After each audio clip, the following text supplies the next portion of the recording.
And welcome to the Sunday Sportsblitz alongside Mike Ruzzi. I'm Gary Drapshaw. More local sports conversation and guests on the way this Sunday morning. If you've ever had the thought of being a wrestling official, stay tuned later in the show. We'll tell you how you can possibly get your chance. And it's AFC Championship Sunday. Begins on WSEE with the NFL today on CBS at 5. Kickoff from Foxborough set for 6:30. 2 weeks from this Sunday on CBS. The Super Bowl from New Orleans. Kickoff for that one will also be at 6:25. Yeah, and you'll be going down there, you and Jay Pushkar, so no matter who it is, and we'll talk about what out of the Final Four, which two are going to go, but we welcome Dwayne Rankin of the Erie Times News, a contributor to our show many times in the past, and unfortunately the last time, because you're going to be moving on to Montgomery, Alabama. We'll talk about that at the end of our show. But recently, Dwayne, you wrote about an article that appeared on a website, Deadspin.com, that listed Erie as the NFL TV market that got stuck with the worst games for the entire NFL season. Explain a little bit to us how you kind of perceived that article. What did you think of it? I thought it was unfair because we can't pick the games we want. I mean, most people here want to see the Steelers play. That's just all there is to it, majority at least. And if you're stuck in a market where the Bills were bad, the Browns were bad, we got some Philly games. Philly was bad. You know, Giants didn't make the playoffs. Got some Detroit games. They were bad. I mean, we were, you know, Erie was a victim of circumstance. You know, I thought that it was based off of records, and it wasn't based off of, you know, because the games when they were scheduled, those might have been good games. That if the Bills were winning and the Browns were winning, Steelers were winning, those are good games. They weren't, so we got stuck with that. We got blamed for that, and I was like, wow, it was pretty harsh the way they came down on Erie like that. Do you think it will ever change in our lifetime? Will there ever be a situation where they can say, hey, you guys can pick what you want? I don't think so, and I know that obviously Sunday Ticket is a driving force now. People, hey, if they don't want to see a certain game, they get Sunday Ticket, and that's what draws people to Sunday Ticket, is that whole idea of, well, I'm not going to watch this. I want to watch Sunday Ticket so I can get all the games, and that's a factor. And more people, I think, will go to that before we ever get to where you can just pick whatever you want to see. Because you have to pay, and that's what the NFL is looking for. Now, the top three in that article, the bronze, by the way, went to Scranton. They had to show a lot of Jets and Eagles games. The silver went to Binghamton, New York. Bills, Jets, and Eagles were shown a lot in this market.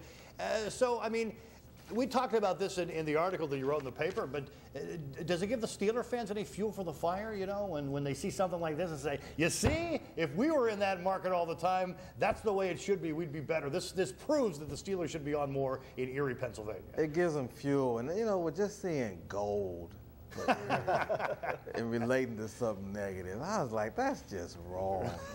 But, yeah, it gives fuel. I mean, I've been to many sports bars in town, and it's mostly Steeler folks in there, and they would rather see this. We all would rather see the Steelers play. I'm gonna say we all, but the majority of people in Erie want to see the Steelers play, and not having that opportunity is frustrating to the fans of Pittsburgh. And I don't know what else to tell you except to drive 2 hours and go see them play. Go see them play.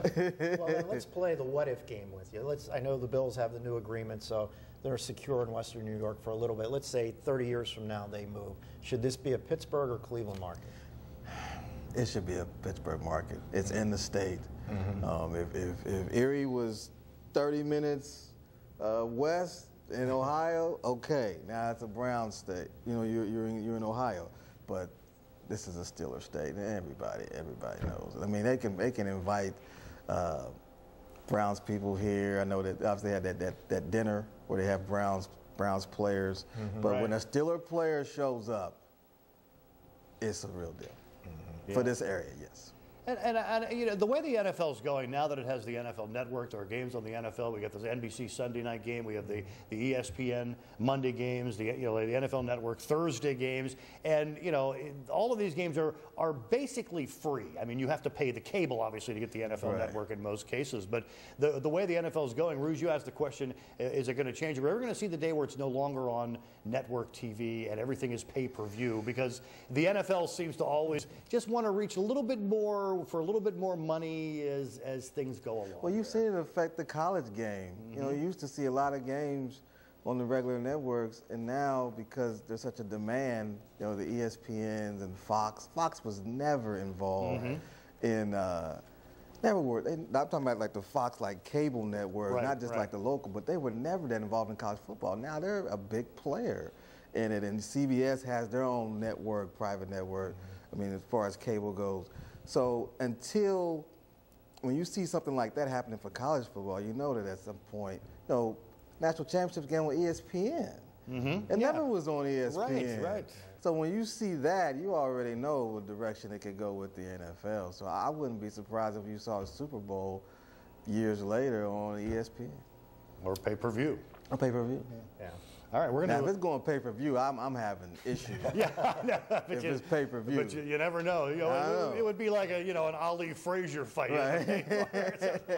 Hey, we of course have the Final Four. They're going to be playing today, and we're going to discuss with Dwayne who we think and what the keys are for all four teams on Championship Sunday coming up next on the Sunday Sportsblitz. Stay with us. The Erie Times News joining Mike and I today on the Sunday Sportsblitz, and let's talk about the two NFL Conference Championship games today. We're going to take each team and ask you guys to give us a key on how they can win the game. We'll start in the NFC, and we'll start with the San Francisco 49ers in Atlanta to play the Falcons. Does Colin Kaepernick have to run as he did against the Packers in order to win this game, Dwayne? I do not think he did. I think he set it up to where Frank Gore can have the big game. I think now that if you're Atlanta, you're like, we are not going to let Colin Kaepernick beat us. So I think that's going to open up the lane for Frank Gore to do even more damage. But the scary thing about Kaepernick is in the open field when the play breaks down and the receivers are covered and he just takes off and he gets 10, 15 yards down the field. The beauty of him as well is that he's fast enough to make plays, but he's big enough that he's not just getting hammered, and he has learned get on the ground. And if any of these running quarterbacks, I don't want to call them running quarterbacks, I call them dual threats. Any of these dual threat guys in the future, watch this guy. He knows how to get down, and look at the stride right there. Charles Woodson, he was thinking, come on. Yeah, like, I know. What just went past me? Yeah. But I think Frank Gore's going to have a bigger game because I think they're going to focus on Kaepernick. I also think the Falcons have to have something good happen to them early on because coming off that game against Seattle, if they lose that game, Arthur Blank fires everybody. Before they even get to the locker room, they're gone. They're gone. Take the uniform off. Slips waiting for them as they come in. Emotionally, I still think it's a fragile team, Gary, so I think early on, whether it's a turnover or a field goal, just something. To but get if over they fall behind early, they might get buried. Because, I mean, if it wasn't, it was almost like a loss, even though it was a playoff and they won and continued on. But, you know, the 49ers opponent is the Falcons. And you were talking about they nearly blew that lead to Seattle. They finally won a playoff game, though. How much does that help in the fact that Colin Kaepernick now has a playoff game under his belt? He's playing for San Francisco. Atlanta has to stop in. But the fact that they finally won a playoff game, forget about the close ending, how much does it help them? Well, they're playing with house money now because they're the underdog. Exactly. And they don't have as much pressure. They had so much pressure on them in this game. You could see when they got up 20-0, they pulled back a little bit and gave Seattle a little bit of an opening, and then they almost blew it. But now the pressure's off. They finally won. The coaching staff and the quarterback finally won a game. Now, you know, it's a little different going in this one, and especially being a home underdog. You can play off that big time. No question. And I believe that Matt Bryant is a better kicker than David Akers. And if it comes down to field goals, I would give the edge to Atlanta. I think if San Francisco is going to win, they're going to have to put him away because Matt Bryant, for all his faults, and he throws his share of interceptions, he has shown this season he can pull out a game at the end. And to be able to do that, those were two huge passes that he completed to set him up for a field goal. If he has that confidence, he brings that, having the playoff win now behind him, I don't want a close game from San Francisco. Right. Because I think Atlanta can pull out a close one. You know, what's funny is you made all these great points. The Railbirds over there writing everything down, so he's probably not sure who he's picking this week. Now he knows. You can get him at the end. All right, the AFC title game, of course, here on WSEE and CBS, Ravens and Patriots. Baltimore coming back, shocking Denver last week with that late touchdown to send it into overtime. And I think they're playing without money. This is a team that came within a missed 32-yard field goal of sending their game last season with the Patriots into overtime. Only 32 yards, you know, a little bit longer than an extra point. Do you give them a shot? I give them a great shot because they've had success against New England in the past, whether it was the regular season or in the playoffs, especially up in Foxborough. And with this man leading the way right here, Ray Lewis, they respond to him. And he's more than a leader. They are taking notes from him, and he is the guy that has inspired them and brought them this far. And then Joe Flacco, what can you say? A lot of people down on him, but in the playoffs, the guy's a different story. And we saw him do that against the Steelers a few times over the years. Dwayne, they're making plays, but I think with Ray Lewis guiding this ship, they're going to be in that game big time. They're going to be in it. The problem is, can they get to Tom Brady? You can have all the emotion and all the leadership and Joe Flacco playing well, but if Tom Brady has time, he's going to put up 35, 45 points on the Ravens. The key is get to Tom Brady, get to him early, make him even think he's getting ready to get pressure when there's not even pressure there. And I do like the chess match with Ray Lewis and Tom Brady. I think that Ray will play off of that, and he'll have him ready. But if they don't get to him early and New England gets it going, and we've seen it where he's on radar, and you're like, you know, he can't be stopped. But got to get pressure early. And you have to be physical with their wide receivers. No doubt. Take a page out of the Giants playbook. Right. Pressure and be physical. Be very we'll see what physical. happens. But as far as the Patriots go, it's not just stopping Tom Brady and that Pats offense. Gronk is going to be out this week, but you know, outthinking him more. He's won more games than any other quarterback in the postseason play. But you were talking about that, Dwayne. I mean, he's a thinking man's quarterback. He's just not going to throw the ball down the field. He's seen it. He's already done it. He knows what's going on. It's just he just gets in that zone, and then they start playing hurry up.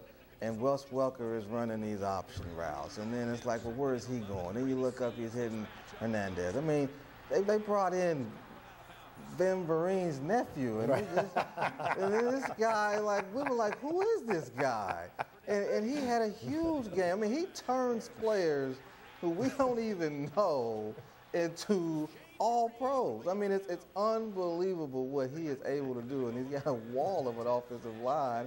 And he just sits back and he finds guys, and it's unbelievable. But I do agree, you've got to jam those receivers, make them work. That's what the Giants did. The teams that have beaten New England have made those receivers beat us because we're going to be physical with you. And if they can do that, being the Ravens, they got a shot. What's great about Brady in this offense is how they control the tempo, and they have the defense on their heels all the time. To the point, guys, we almost feel sorry for that defense because they look exhausted, but they never stop. They never take the foot off the pedal, and that's what makes them so successful. No question, no question.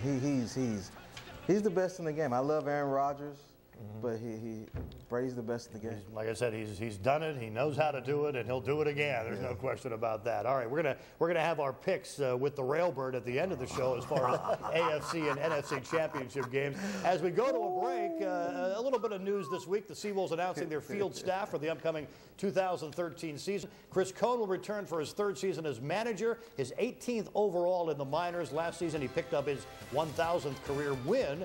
The hitting coach, Gerald Perry, in his first season in the Tigers organization. He'll be the hitting coach, by the way, for Team USA at the upcoming World Baseball Classic in March. The pitching coach, Jaime Garcia, also in his first year with the Tigers. He served in that capacity for a number of organizations, most recently with the Royals and the Reds. And, of course, back for his 8th season, athletic trainer Chris McDonald. Seawolves opening April the 4th at home against Altoona. We're going to talk about wrestling on the Sunday Sportsblitz coming up next.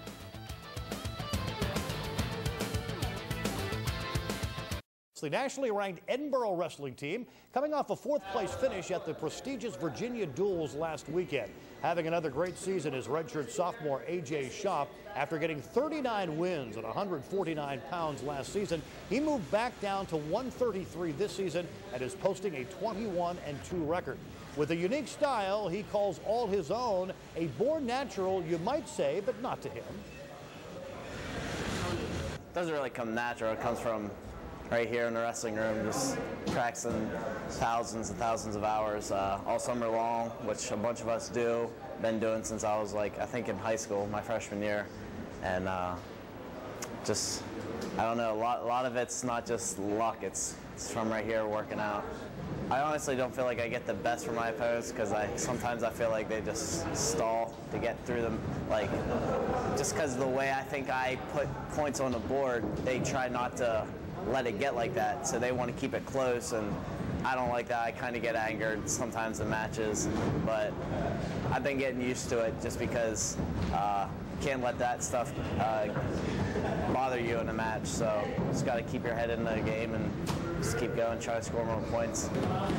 And Edinburgh ranked 16th in the nation, hosted Lock Haven at Macomb Fieldhouse on Saturday. We're joined now by wrestling official Pat Fordyce, here to talk about the need for wrestling officials in the area. And of course, we're talking high school wrestling officials. And first of all, why the need for more wrestling refs in the area, Pat? Welcome, and tell us why we need some wrestling referees to kind of fill the void. Well, right now, the PIAA requires a minimum number for chapters. Right now, Crawford County and the Warren County chapter, which is the Upper Allegheny, they're down on numbers, so we're in a push to try and increase membership. Even Erie County could use some more officials with their chapter. All right, take us through the process. How do you become an official? Well, the first thing you have to do is you have to take the test. You need to get your hands on a book, read it cover to cover. It makes great bathroom reading. And then the test, the first test, or the one nearest to us, is February 4th at Meadville High School. But once you take the test and pass it, of course, you have to join a chapter locally. And then you have to attend a minimum number of 6 meetings, and then the rules interpretation meeting that is mandatory for every official. So, and then obviously you have to buy the zebra stripes and the fancy polyester pants, and then you're set to go. So how do you get this book and this material? If someone out there right now is sitting on his or her couch, I guess. Right. Have any female wrestling officials in the area? Absolutely, we've had them, and statewide they've even officiated on the state level in the state tournament. So yes, definitely. Yeah, that's good to hear. But how do they, if they're sitting there now thinking, you know, I thought about it, I'm going to get the book and start studying. How would they get the book? Well, the best resource is to log on to the PIAA sites, PIAA.org. It has all the information that you need as far as officials, you know, when the test is, where the test sites are. So that's probably the primary resource that you go to the website. Exactly, okay. And then they can contact myself. Then I can get information out to the other chapter representatives, and I can get them, you know, to the place they need to be. And how can they go about Pat contacting you? Well, just contact me on my phone number, which is 520-8133. I'll give them all the information that they need, and you know, hopefully to get them into a chapter. So, you know, what problems has the shortage caused? I mean, did we have to reschedule I think matches or a number of tournaments? problems. If we have a shortage and we have guys retiring, I think there's an issue of quality. I think that's always a concern with any officiating group. The second thing would probably be, you know, these gentlemen that are in some of these chapters, like Crawford County and the Upper Allegheny chapter, if the PIAA dissolves those chapters, they're forced to travel longer distances to maintain their meeting, requirements. So it's a big concern for them. To talk about the type of official you guys want to target, I mean, you look for guys that had, you know, successful high school, college careers, been out for a little bit, that are young, that might be interested. It's kind of funny. We have a wide range of individuals. We have middle-aged guys that come out for the first time. We have kids that are right out of college. You know, most all wrestled at least in high school, some in college. A varied background on all of them, but you know, it's kind of an interesting group. But we are, you know, looking for, you know, pretty much anybody that's interested in officiating. And I mean, obviously, it would help if they were in wrestling for as long. You know, they started as the little kids in the feeder program that went all the way through. You have to have a tough skin to be any official in this day and age. Whether you're a baseball umpire, a basketball referee, or you know, a hockey official or whatever. But what keeps is that one the main thing that keeps people from becoming officials? They might know everything. They might be the most expert of the sport around, but they don't become an official because they don't want people yelling at them all the time. Everybody's an expert in the stands. We found that out. It's a little bit different when you're on the mat, especially with officiating wrestling. It's a little more difficult, I think, because you're the only one out there. You don't have a team of officials, you know, say in football or basketball. And things happen very quickly, like in any other sport. But it's kind of interesting. It's, you know, everybody's an expert, but I think having a thick skin is probably the primary thing. And I think you develop that with confidence. The more you know the book, the more experience you have in the sport, I think you're able to just focus on the wrestling and pretty much block it all out. So how do you go about handling those fans or coaches? Well, I really never make any bad calls. So yeah, I know. Now that's a confident referee right there. So that's why I was apprehensive about giving my phone number, because I'm sure there'll be some others calling. But I think just experience. I think the more you're around the sport, the more you've seen, the more comfortable you are, and put in a position that you're able to make the right calls, or at least try to. Nobody's perfect. And finally, once again, you can go to the website. Obama's first term as president will come to an end, and his second term will begin. In just a few minutes, he'll be sworn in by Chief Justice John Roberts in the Blue Room of the White House. Because this is the date that the Constitution sets for presidential terms to begin, and this time it's Sunday, the celebrations have been put off until tomorrow. That's a tradition that dates back to James Monroe in 1821. His second term began on a Sunday, but out of respect for the Christian Sabbath, he put off his inauguration. In his case, there was no private swearing in on Sunday, so for 24 hours the nation was without a duly sworn president. But that won't do in 2013. So Mr. Obama will be sworn in today and then again tomorrow at the Capitol. Earlier today, Vice President Biden was sworn in by Supreme Court Justice Sonia Sotomayor at his official residence. Then he and the president paid tribute to America's fallen heroes, placing a wreath at the Tomb of the Unknowns at Arlington National Cemetery. Major Garrett, who covers the president for us, is at the White House this morning. Major, what can we expect? Scott, 35 words outlined in the Constitution, Article 2, Section 1, Clause 8. Without those 35 words administered by the Chief Justice, President Obama's second term cannot officially and therefore constitutionally begin. The President will take the oath on the Robinson family Bible, one that dates back to 1958 and stays most of the time in Chicago. He'll be joined by the First Lady Michelle Obama, his daughter Sasha and Malia, and Marion Robinson, the First Lady's mother. And this is the 7th time, Scott, on a Sunday, the President has taken the oath of office. The last time, Ronald Reagan in 1985. Scott? The Robinson family, of course, is the family of Michelle Obama.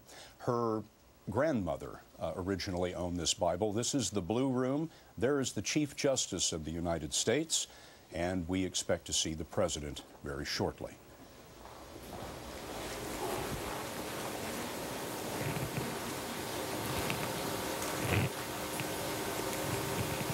Please raise your right hand and repeat after me.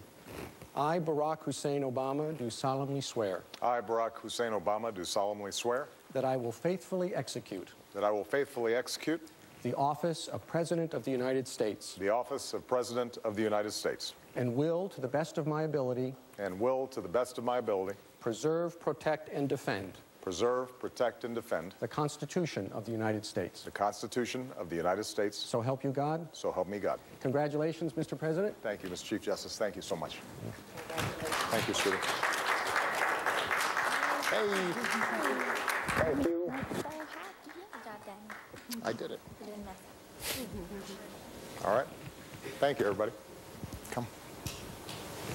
And just as simple as that, the president with the first family in the Blue Room with the Chief Justice of the United States, a smoother recitation of the presidential oath than in 2009 when the Chief Justice stumbled over a few words and the oath had to be taken again later at the White House that same day just to be safe.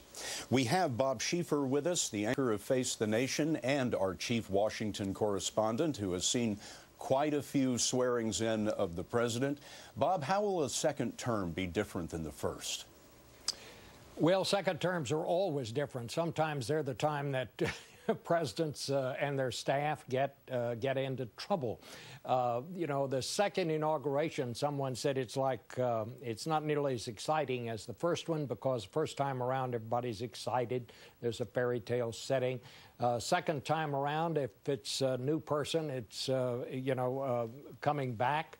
It's either like a second marriage or maybe just a renewal of vows. I mean, reality is set in. People know more about it. Nothing is quite as easy as it seems. But the country is deeply divided, Scott. There are some major problems. Number one, getting the fiscal condition of this country back in order. And that will probably be the first order of business, this whole business of guns and what do we do about that.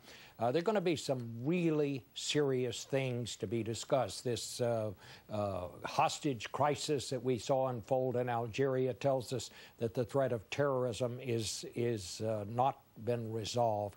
This is going to be a very, very busy 4 years for this president. Where it goes, as we always say, we'll find out as it goes along. But this is going to be an interesting period of time.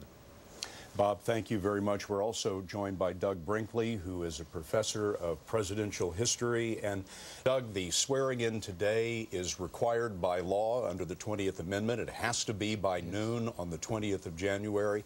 But the parties and the public celebration are going to be tomorrow. How many times has that happened in American history? Well, it doesn't happen too often, but it's become part of our tradition now that when you do a swearing in, Ronald Reagan in 1985, for example, had to do just this, was sworn in. But Sundays are football days, and Reagan ended up actually tossing the coin for the Super Bowl later that afternoon via video to Stanford. So today you have football going on. I'm sure the president has the opportunity now to go home, watch the game, and relax. He doesn't have to move in. He's already in Washington, and his work begins. But I found this simplicity very moving, because often in American history, we have swearing-ins that are tragedies. I mean, you have John F. Kennedy being killed in Dallas and Lyndon Johnson quickly being sworn in, or when Warren Harding died and Coolidge sworn in. There are many examples of that. The simplicity of this, the fact that the weather's good, this is important that we remind ourselves today that we are all Americans. We're not Democrats, we're not Republicans, we're not independents. This is our president for a second term. You know, there's so much rancor usually in an election immediately preceding an inauguration, and so much rancor after, as policy starts to get made in this building behind you and I. But Inauguration Day is a 24-hour period when that all seems to be put away. One hopes so. We live in these, just terrible partisan times right now. But let's put the bickering aside. I think the fun of tomorrow is going to be guessing what's the president going to say. It's going to be 50 years this year of the I Have a Dream speech of Martin Luther King, 150 years of the Emancipation Proclamation. We have this historic African-American president. Once again, he said Barack Hussein Obama today, using his middle name like he did the first time around, and you just have to be touched by it. The story of Barack Obama is like, Booker T. Washington or Martin Luther King. They're stories that constantly resonate. And there's a lot of cynicism towards this president, but we need to also just be so pleased that he's doing such a great professional job for our country. Doug, thank you very much. Let's switch back over to the White House now, back to Major Garrett on the lawn there. So we are entering the first few minutes of the second term, Major. Indeed we are. And I think it was the buoyancy of the presidency that struck me, Scott. And I will tell you, talking to very senior advisors here at the White House about what's different. Obviously, this is a second term. But, for the president, when he ran in 2008 and won and took the inaugural oath in 2009, he believed it was about him, but it was also about changing from the Bush era. And he believed very strongly that winning a second term was essential not only for the mandate he wanted to carry out, his plans for the country, but also essential for him to prove to the country that he was not a fluke, that he was not a historical anomaly, and that an African-American president could win once and win again. And I think you saw some of that in the buoyancy of the very brief ceremony. I suspect we'll see it again displayed tomorrow on the west front of the Capitol when the president delivers inaugural address. I'm told by senior advisor Scott, he's still putting the finishing touches on that second inaugural address. Not quite done. I can tell you work began on that when he came back to Washington during the fiscal cliff drama. He was in Hawaii, didn't work on it then, came back here, so he put his time not only trying to resolve and ultimately resolving the fiscal cliff, but he began work on the inaugural address then and is still working on it even at this late hour. Scott? Major, thank you. That second inaugural address will be delivered at the Capitol right behind me. That's the west front that you see behind our CBS News studio here in Washington. The west front of the Capitol has been completely transformed for tomorrow's pomp and circumstance, and we have our Capitol correspondent Nancy Cordes there this morning. Nancy, what can we expect to see tomorrow? Well, Scott, we'll see a repeat of what we saw today, just with, as you said, a lot more pomp and circumstance. The president will be sworn in once again by the Chief Justice, John Roberts, just behind me, behind those glass panels and that podium. And they'll be using not one Bible as they did today, but two Bibles. First, a Bible that belonged to President Lincoln, which the president used 4 years ago when he was sworn in. But he'll also be bringing a Bible that belonged to the Reverend Martin Luther King Jr. And that's fitting because the ceremony takes place on Martin Luther King Jr. Day. The president will be surrounded by his family and his friends. Some of the best seats in the House will go to invited guests of the president, the Supreme Court justices, the Joint Chiefs of Staff, congressional leaders.